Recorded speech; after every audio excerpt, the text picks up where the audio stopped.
Welcome to my YouTube channel. Ito ang makopa na ipakikilala ko sa inyo. Ayan. Ayan. Wala pa siyang bunga pero nagbabadya na siyang mamulaklak.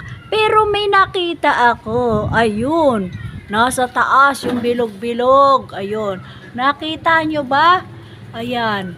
Pasensya na kayo kung hindi ko masyadong maipakita sa inyo kasi ayan, sobrang init.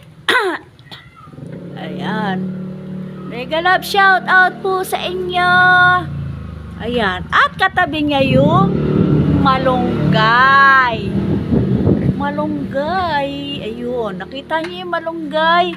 Yan. May mga benefits yan na naidudulot sa ating katawan. Ayan. Yan, maikli lamang po ang aking sasabihin sapagkat ako ay inuubo pa rin ng konti pero pagaling na. Yan. Alam nyo ba kung ano ay naidudulot ng makopa? Yung dahon na yan ay ito ay ginagamit din sa mga may diabetes. Ayan, nilalaga at iniinom yan.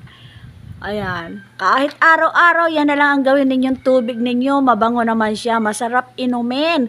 Pero yung malunggay na yun nakatabi niya, marami ding benefits na naibibigay sa ating katawan. Ayan, pwede yan sa mga nanay na walang gatas na pwede ang inumin ng nanay na nagpapadede. Ayan, katabi niya. Ayan na nga, naipakilala ko na sa inyo ang makopa at malunggay leaves. Hindi ko siya makuha kasi napakataas niya. Ayan, kaya hanggang dito na lamang. Subscribe nyo ang aking channel, click bell notification para lagi kayong update sa video. Bye!